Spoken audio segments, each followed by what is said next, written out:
Hello everyone, कैसे हैं आप सब। आई होप आप सभी बहुत ही अच्छे से होंगे। तो आज का जो मेरा व्लॉग है वो मैं इसलिए बना रही हूँ ताकि जो प्रॉब्लम अभी मैंने कल के दिन पूरा दिन मैंने फ़ेस की है वो प्रॉब्लम आप सबको ना फेस करनी पड़े। अगर आपकी भी कोई शॉप है या आप बुटीक मैनेज करें या किसी भी तरीके की शॉप है, कभी कभी आप रेंटल अपार्टमेंट में रहते हैं तो उसके लिए भी ये प्रॉब्लम आपको फेस करनी पड़ सकती है। तो इन सब चीज़ों की जानकारी ना होने की वजह से आपको बहुत ही दिक्कत आएगी। तो मुझे भी हालांकि बहुत ज़्यादा जानकारी नहीं थी, बट एटलीस्ट मुझे इतना मालूम था कि जो काम किया जा रहा है वो गलत है। तो उसके लिए मैंने कैसे अकेले ही फ़ाइट किया सभी से और अकेले ही अपने लिए स्टैंड लिया, क्योंकि जो बुटीक है वो मैं खुद ही मैनेज करती हूँ। हाँ, इसमें थोड़ी कंसल्टेशन मैंने अपने हस्बैंड से ली थी। उन्होंने मुझे काफ़ी कुछ सिखाया था कि किस तरह से उसे फेस करना है, बट फेस करना तो मुझे अकेले ही था सामने जा कर के। बाकी जो भी बातें थी वो सारी बातें मेरे हस्बैंड ने मुझे समझाई थी। तो मैं इसलिए ये ब्लॉग आपके साथ शेयर कर रही हूँ ताकि आपको इन सभी दिक्कतों का सामना ना करना पड़े। बच्चे देखिए पतंग उड़ा रहे हैं, मैं आपको दिखाती हूँ। वो देखिए यहाँ आर्केड में बच्चे जो है वो पतंग उड़ा रहे हैं और उन्हीं की आवाज़ आ रही है बैक साइड से। अच्छा लगता है, बट पतंग उड़ाना तो चलिए ठीक है। कभी कभी बच्चों से भी कभी प्रॉब्लम आ जाती है। बच्चों से प्रॉब्लम इसलिए आती है कि वो इस एरिया में अगर बॉल खेलते हैं, वॉलीबॉल खेलते हैं, फुटबॉल खेलते हैं, क्रिकेट खेलते हैं, तो भले ही छोटे बच्चे हों बट उनकी बॉल से हमारी शॉप पे कुछ ना कुछ हार्म हो सकता है। बहुत सारी जगह पे मिरर्स होते हैं जिनको हार्म पहुंच सकता है। तो अपना जो ये ब्लॉग है मैं आपके साथ शेयर इसलिए कर रही हूँ ताकि आप सभी अलर्ट हो जाएं। अगर आप शॉप के ओनर हैं, शॉप हैंडल करते हैं या बुटीक चला रहे हैं, रेंट पे हो या फिर आपने परचेज़ कर ली हो। जैसे कि ये बुटीक जो मेरा है ये मैंने परचेज़ कर लिया है, शॉप नंबर 18 ओंकार आर्केड, और अभी 15 जनवरी को मैंने शॉप नंबर 19 भी ली है। तो ये रेंटल है शॉप नंबर 19। इसमें क्या रेंट है वो मैं अभी आपके साथ शेयर करूँगी किसी अनदर व्लॉग में, किस तरह से मुझे रेंट पे मिली है ये। शॉप नंबर 18 तो मेरी अपनी है खुद की। तो उस शॉप में क्या प्रॉब्लम हो गई थी उसके बारे में मैं आपके साथ शेयर कर रही हूँ। यहाँ पर ये है शॉप नंबर 18, दोनों आजू बाजू में ही है आसपास में, तो मुझे मैनेज करने में काफ़ी आसानी हो जाती है। एक्चुअली बहुत आवाज़ आ रही है, मैं ज़रा डोर लगा लूँ उसके बाद मैं आपके साथ शेयर करती हूँ। मैंने डोर लगा ली है। शॉप नंबर 18 में प्रॉब्लम ये आ गई थी कल के दिन, कल नहीं एक्चुअली प्रॉब्लम तो मुझे 16 को दोपहर से ही हो रही थी। इसमें क्या है कि लाइट नहीं थी, इलेक्ट्रिसिटी कट हो गई थी। और ऐसा कुछ भी नहीं था कि मैंने बिल नहीं पे किया है या फिर इलेक्ट्रिसिटी कट करने की कोई और रीज़न हो, क्योंकि मीटर हमारा खुद का है, मेरे नाम से है, शॉप मेरे नाम से है। और 16 को दोपहर से ही जब शाम को बुटीक ओपन हुआ, मॉर्निंग में लाइट थी यहाँ पर, और जब शाम को वापस से बुटीक ओपन हुआ तो उस टाइम से लाइट नहीं थी। अर्पिता यहाँ आकर के बुटीक ओपन करती है और मैं थोड़ा लेट आती हूँ क्योंकि मैं स्टिचिंग का भी वर्क करती हूँ खुद से ही, तो इसलिए मुझे थोड़ा लेट हो जाता है आने में। मैं 5 बजे के आसपास आती हूँ बुटीक पर। तो जब मैं आई तो मैंने देखा लाइट नहीं थी। और उसी दिन सेम डे 16 की मॉर्निंग में मेरे बगल में शॉप नंबर 21 उसमें भी लाइट नहीं थी। सेम डे 16 को मॉर्निंग में उनके यहाँ लाइट नहीं थी और जब हमने बुटीक ओपन किया था उस समय हमारे पास लाइट थी। और 16 को ही शाम को उनकी लाइट आ गई थी और हमारे बुटीक की लाइट जा चुकी थी। तो मुझे इससे ये समझ में आ चुका था कि इलेक्ट्रिसिटी जो है वो एमपीबी के रिपेयर करने के लिए नहीं है, इसमें कुछ इशू ये जो बिल्डर ने जो ये बिल्डिंग बनाई है ओंकार आर्केड जिनने बनाया है उनका ही किया हुआ कुछ है, क्योंकि उन्होंने मेंटेनेंस की डिमांड की थी और 1.5 साल हो चुके हैं मेंटेनेंस को। यहाँ किसी भी शॉप वालों ने मेंटेनेंस जो है वो नहीं जमा किया है और उनके मेंटेनेंस की डिमांड में उन्होंने बहुत सारी चीज़ें हमें प्रोवाइड करने के लिए कही थी। जैसे कि आपका यहाँ पर डेली आपकी सफाई होगी, सफाई कर्मचारी रहेंगे, डेली सफाई होगी, झाड़ू वगैरह जो लगते हैं पूरे कॉम्प्लेक्स में वो, वॉशरूम होगा और पीने का पानी होगा। बाहर की साइड में जो लाइट्स चलती हैं शाम के टाइम पे वो लाइट्स, सीसीटीवी कैमरा, वॉचमैन, ये सारी चीज़ें उन्होंने कही थी कि ये प्रोवाइड की जाएंगे जिसके लिए मेंटेनेंस चार्ज किए जाएंगे। बट 1.5 साल हो चुके हैं, सफाई भी हमें खुद ही करनी होती है अपनी शॉप के सामने। और सिर्फ ये जो शाम के समय लाइट जलती हैं बाहर की तरफ वो ही जलती हैं उनकी तरफ से, क्योंकि वो टाइमर से होती हैं, अपने टाइम से वो ऑन हो जाती हैं और फिर उसके बाद मॉर्निंग में 5 o'clock के आसपास वो ऑन रहती हैं। सिर्फ ये लाइट ही हैं जो कि वो उनकी तरफ से ये ऑन रहती हैं और वो भी किसी शॉप के सामने हैं और किसी शॉप के सामने नहीं है वो लाइट्स। चलिए उससे कोई इशू नहीं है क्योंकि बाहर उजाला तो रहता ही है। वॉशरूम भी मैं अभी आपको दिखाऊंगी, छोटी सी क्लिप में डाल दूंगी। वॉशरूम भी बहुत ही गंदा सा है। मैं तो आज तक कभी भी यहाँ का वॉशरूम मैंने यूज़ नहीं किया है, कितनी भी इमरजेंसी हो। मेरा घर पास में ही है, मैं घर जाना सूटेबल समझती हूँ, बट मैं यहाँ का वॉशरूम मैंने यूज़ नहीं किया है। बहुत ही गंदा सा है, वहाँ बिल्कुल भी सफाई नहीं रहती है वॉशरूम में। और पीने का पानी कुछ ऐसा है कि बोरिंग है, उसमें पाइप लगी हुई है, वो पाइप यूं ही मिट्टी में पड़ी हुई है, उसमें काई लगी हुई है, और उसी पाइप से जो है वॉशरूम में पानी भरा जाता है, वॉशरूम की बाल्टियों में पानी भरा जाता है, और सेम पाइप से हमें पीने का पानी लेने के लिए बोला जाता है। तो मैंने आज तक पानी भी नहीं लिया है यहाँ से, मैं अपना घर से ही पानी लेकर के आती हूँ। तो इस तरीके से गंदगी रहती है यहाँ पर। और वॉचमैन भी नहीं है यहाँ पर, जो उन्होंने कहा था वॉचमैन प्रोवाइड किया जाएगा, प्लस सीसीटीवी कैमरा भी उन्होंने नहीं लगवाया है। अब आप ही बताइए फ्रेंड्स कि जो जो चीज़ें उन्होंने बोली थी कि ये चीज़ें प्रोवाइड की जाएंगी, आपको इसका मेंटेनेंस देना है, इस पूरी बिल्डिंग के लिए सारे शॉप्स को मेंटेनेंस देना है, तो ये सारी चीज़ें हैं ही नहीं। अभी मैं आपको दिखाती हूँ, मेरे बैक साइड में देखिए आप, कहाँ पर आपको वॉचमैन दिख रहा है? कहीं भी वॉचमैन नहीं है। वॉचमैन को कायदे से यहाँ होना चाहिए, मेन गेट यही है, एंट्रेंस गेट यही है, यहाँ पर वॉचमैन को होना चाहिए, बट वॉचमैन है ही नहीं।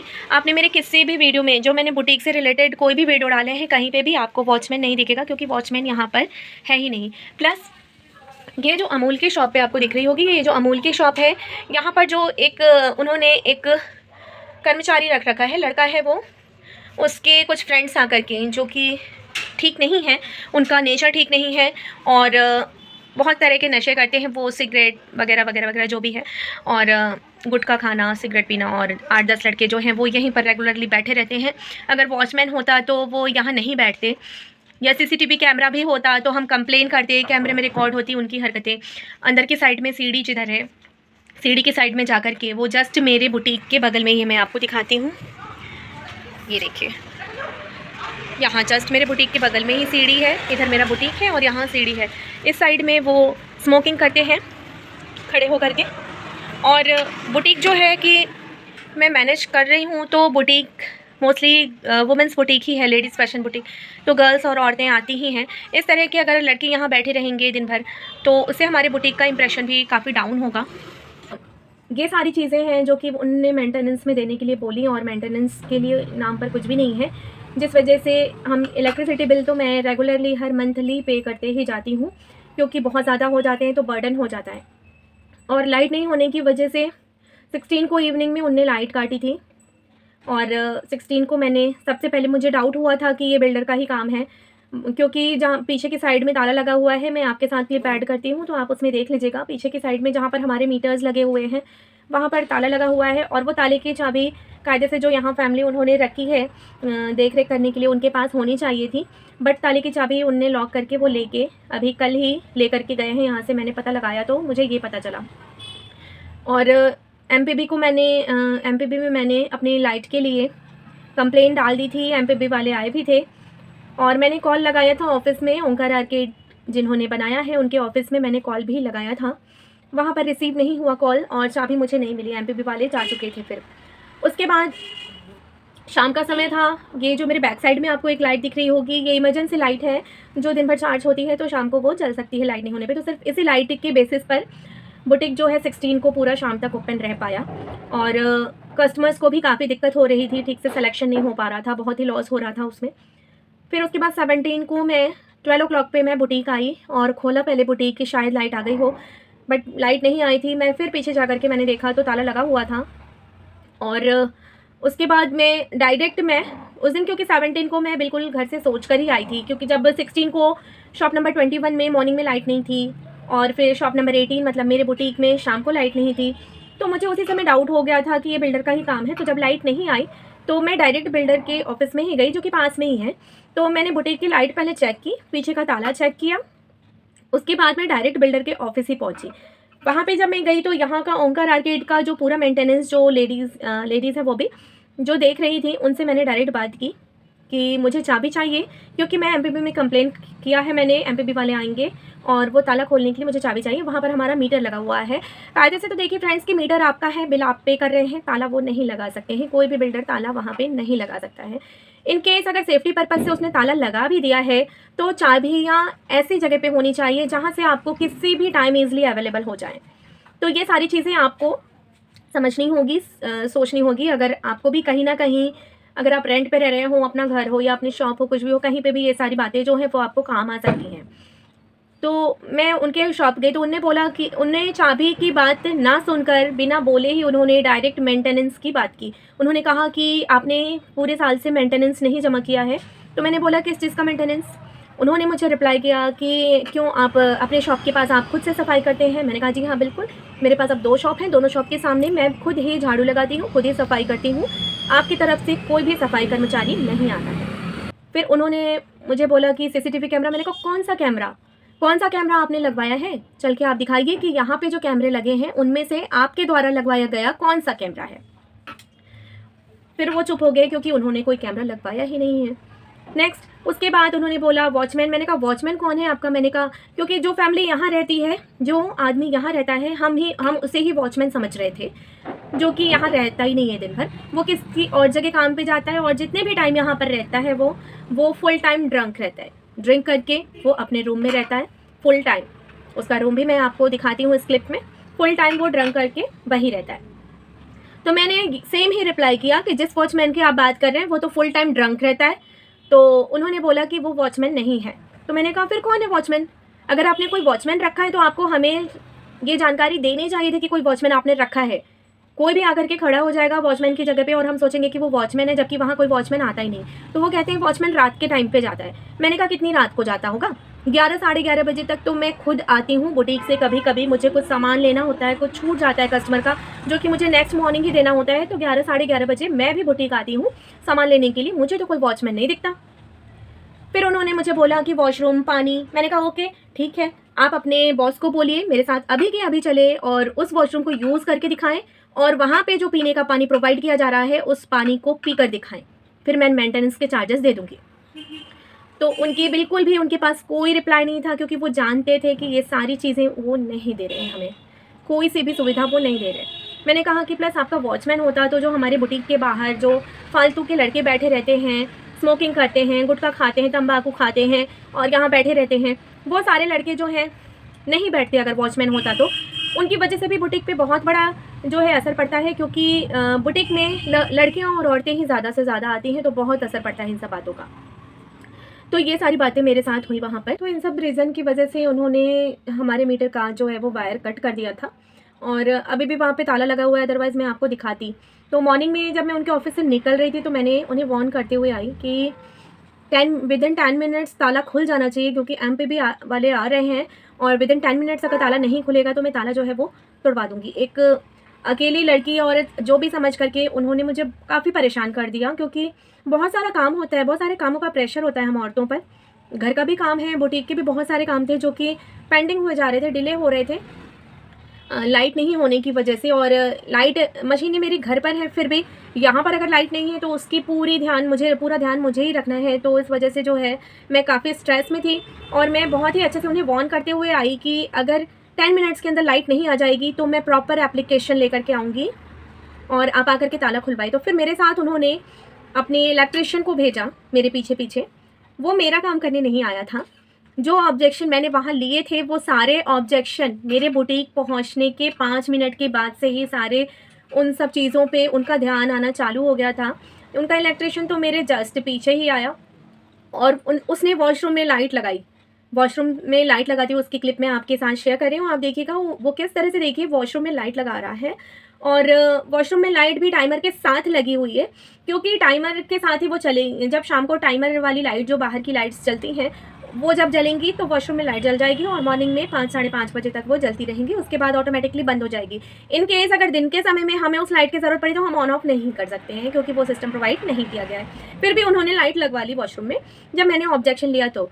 और यहाँ बाहर की तरफ भी जस्ट 5 मिनट के बाद ही, आप बिलीव नहीं करेंगे, सफाई कर्मचारी आकर के झाड़ू लगा रहा था। वो भी वीडियो मैं आपके साथ शेयर कर रही हूँ, देखिए। जस्ट 5 मिनट के बाद ही सफाई कर्मचारी यहाँ पर झाड़ू लगाने आ चुका था।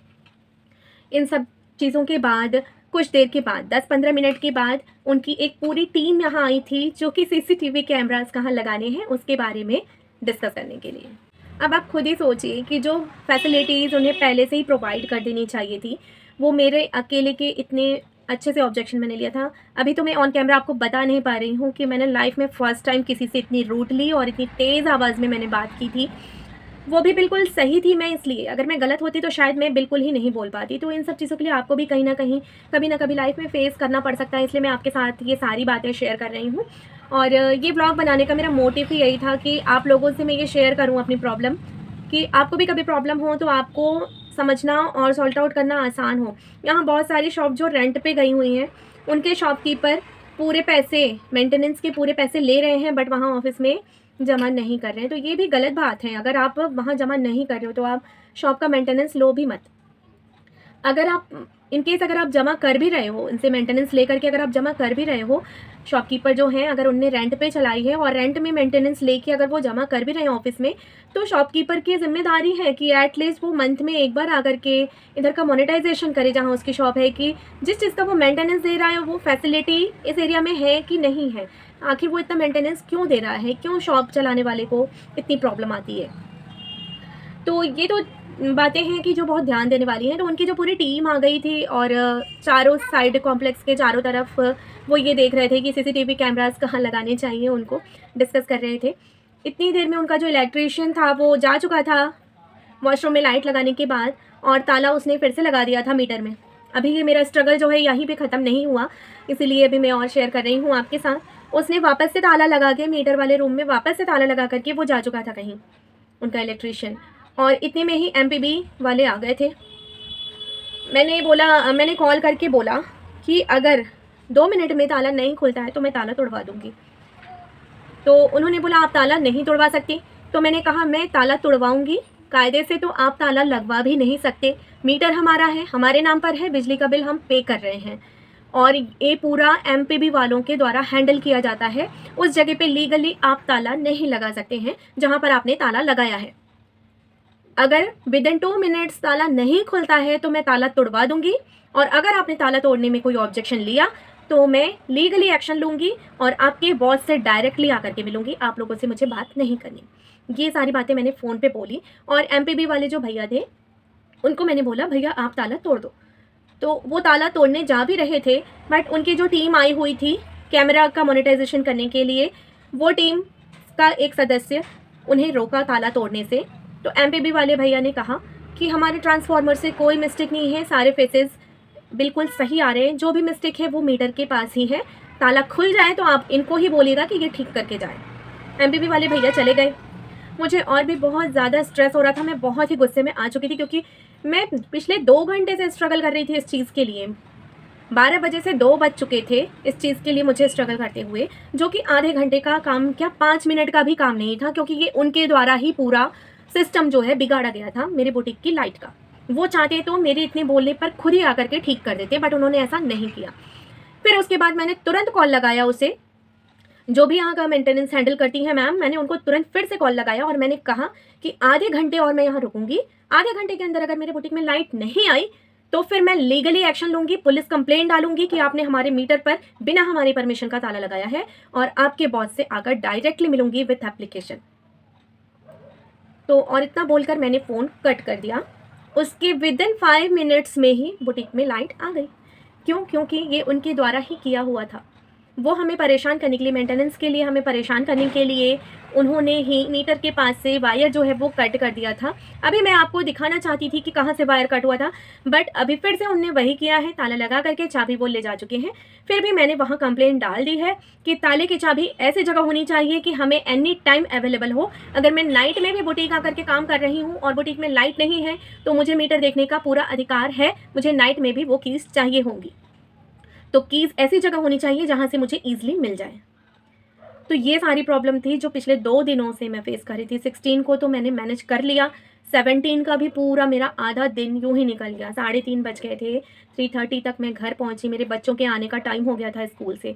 उसके बाद बच्चों को मैंने देखा करा, मेरा पूरा दिन बुटीक की जो स्टिचिंग का टाइम है वो मैं मैक्सिमम ठंड के टाइम में स्टिचिंग मैं मॉर्निंग में ही कर लेती हूँ, जो कि पूरा 2 दिन से मैं डिले हुए जा रहा था मेरा पूरा वर्क, जिसकी वजह से बहुत सारी प्रॉब्लम्स आ गई थी। कस्टमर के जो रेगुलर वाले तुरंत के तुरंत जो अर्जेंट वाले ड्रेसेस देने होते हैं, या जो हम टाइम कस्टमर को दिए होते हैं कि आपकी 16 को डिलीवर हो जाएगी, आपकी 17 को डिलीवर हो जाएगी, या 18 को डिलीवर हो जाएगी, तो ये 3 दिन पूरे मेरे कस्टमर के जो ड्रेसेस थे वो पोस्टपोन करने पड़े इस रीज़न की वजह से। तो अगर आप भी बुटीक मैनेज कर रहे हैं, शॉप चला रहे हैं, तो ये सारी प्रॉब्लम्स आपके साथ भी आ सकती हैं। तो मैंने उनको साफ साफ शब्दों में बोल दिया, मैंने एप्लीकेशन भी बनवा लिया है। अब यहाँ पर सभी का सिग्नेचर मैं एप्लीकेशन पे करवा करके मंडे को उनके ऑफिस में एप्लीकेशन सबमिट कर दूँगी कि आपने, क्योंकि सभी शॉपकीपर्स जो यहाँ पे जितने भी शॉपकीपर हैं, जो भी शॉप है, सभी यही जानते हैं कि उनके द्वारा कोई फैसिलिटी नहीं दी गई है। सिर्फ ये बाहर जो लाइट्स चलती हैं शाम होने पर, सिर्फ वो ही लाइट ही जल रही हैं, बाकी कोई फैसिलिटी उनके द्वारा नहीं है, बिल्कुल भी फैसिलिटी नहीं दी है उन्होंने। और मेंटेनेंस चार्जेस पूरे चाहिए उनको। मैंने क्लियरली बोला है कि जितनी फैसिलिटी हमें मिली है सिर्फ और सिर्फ उतना ही चार्ज पे करेंगे, उतना ही पेबल होगा आपका चार्ज, अदरवाइज़ हम कुछ भी नहीं देंगे। सारी फैसिलिटी आप दे देंगे, उसके बाद से ही हम देखेंगे कि हम फुल चार्जेस दे रहे हैं या नहीं। और सारे उस एप्लीकेशन पे अब मैं सारे शॉपकीपर्स के सिग्नेचर लूँगी और मंडे को उनके ऑफिस में जमा कर दूँगी। तो ये सारी प्रॉब्लम्स थी जो मेरे साथ पिछले 2 दिनों से चल रही थी। तो आई होप आप सभी को ये समझ में आ गया होगा कि सिंपली अगर आप अपने लिए शॉप परचेज़ भी कर ले रहे हैं और ख़ुद से मैनेज कर रहे हैं, जैसे कि ये मेरी शॉप नंबर 18 परचेज़ की हुई है और ये मैं खुद से ही मैनेज कर रही हूँ, फिर भी आप देख सकते हैं कितनी प्रॉब्लम्स आ रही हैं। ऐसा बिल्कुल भी नहीं है, ज़िंदगी बिल्कुल आसान नहीं होती है। यूट्यूब पे, फेसबुक पे, सोशल मीडिया पे, इंस्टा पे, सभी पे आप लोगों को हमारी लाइफ़ देखकर, यूट्यूबर्स की लाइफ़ देखकर ऐसा लगता होगा कि कितनी अच्छी लाइफ़ है, वाओ! कितना अच्छा दिन है इनका, घर के साथ बुटीक मैनेज कर रही हैं, वर्किंग वुमेन है, या फिर कोई भी कैसा भी प्रोफ़ेशन में हो, आपको लगता होगा बहुत आसान ज़िंदगी है। नहीं, बिल्कुल भी आसान ज़िंदगी नहीं है। इनफैक्ट यूट्यूब के लिए तो मुझे टाइम ही नहीं मिलता, सोशल मीडिया के लिए। कभी-कभी जब टाइम मिलता है तो अपलोडिंग कर देती हूँ, आपके साथ 2-4 बातें कर लेती हूँ या कुछ पोस्ट डाल देती हूँ, कुछ शॉर्ट्स डाल देती हूँ। अदरवाइज़ अलग से मैं प्रॉपरली बहुत सारा टाइम निकाल कर के मैं डेली व्लॉगिंग करूँ, वो मुझसे हो ही नहीं पाता। आज मैंने ये व्लॉग इसलिए बनाया है ताकि आप सभी के साथ मैं ये शेयर करूँ प्रॉब्लम्स जो हैं। ये व्लॉग मैं कोशिश करूँगी कि मैं दोनों चैनल पे ही अपलोड करूँ, क्योंकि दोनों चैनल के मेरे सब्सक्राइबर्स अलग-अलग भी हो सकते हैं। सुधागा लेडीज़ फैशन बुटीक और सुषमास ब्लॉग के दोनों चैनल पर मेरे सब्सक्राइबर्स अलग-अलग हो सकते हैं। तो दोनों ही चैनल पर सब्सक्राइबर्स को इस वीडियो से रिलेटेड सारी जानकारी की ज़रूरत हो सकती है। तो आई होप ये सारी इन्फॉर्मेशन आपके काम कहीं ना कहीं लाइफ में ज़रूर से आएगी, क्योंकि बहुत सारी प्रॉब्लम्स होती हैं घर में भी। कभी कभी इलेक्ट्रिसिटी को लेकर के कुछ इशू हो जाते हैं, या फिर आप किसी के घर में रेंट पे रहते हैं तो वहाँ पर भी मेंटेनेंस के लिए अलग से चार्जेस ले सकते हैं। अगर आप किसी बिल्डिंग में रहते हैं तो वहाँ पर भी मेंटेनेंस के लिए अलग से चार्जेस लेते हैं। अगर ये बिल्डर्स जो है कॉलोनी बना करके आपको प्रोवाइड करते हैं, अगर उस कॉलोनी के लिए भी मेंटेनेंस के अलग से चार्जेस होते हैं। तो वो सारी फैसिलिटीज़ अगर आपको नहीं मिल रही हैं तो आप उनके लिए स्ट्रगल कर सकते हैं, आप आवाज़ उठा सकते हैं, बिल्कुल उठाइए। अगर सारी फैसिलिटीज़ मिल रही हैं तो हमें देने में कोई ऑब्जेक्शन नहीं होना चाहिए, क्योंकि वो फैसिलिटी दे रहे हैं और वो उसका पे हमसे करवाएंगे और हमें करना भी चाहिए। बट जो फैसिलिटी उन्होंने बोली है देने के लिए वो नहीं दे रहे हैं, तो हमें उसके लिए पे करने की कोई ज़रूरत नहीं है। और जब तक हम अपने लिए आवाज़ नहीं उठाएंगे तब तक वो हमसे इसी तरीके से पैसे जो हैं वो लेते रहेंगे, उसके लिए पे करवाते रहेंगे। तो ये सारी प्रॉब्लम्स को आप फटाफट से चुटकियों में सॉल्ट आउट कर सकें, इसलिए मैंने आपके साथ ये ब्लॉग जो है वो शेयर किया है। तो आई होप ये आपके लिए यूज़फुल रहे। तो प्लीज़ कमेंट सेक्शन में ज़रूर से बताइएगा कि मैंने जो किया वो आपकी नज़र से सही था या नहीं, और आपके साथ भी कभी ऐसा कुछ हुआ है जहाँ पर आपको लगे कि आप सही हैं। और लाइफ में फ़र्स्ट टाइम मैंने अपने लिए स्टैंड होकर के इतनी तेज़ आवाज़ में किसी से बात की है, क्योंकि मुझे पता था कि मैं सही हूँ, और जहाँ इंसान सही होता है वहाँ ऑटोमेटिकली उसकी आवाज़ तेज़ हो ही जाती है।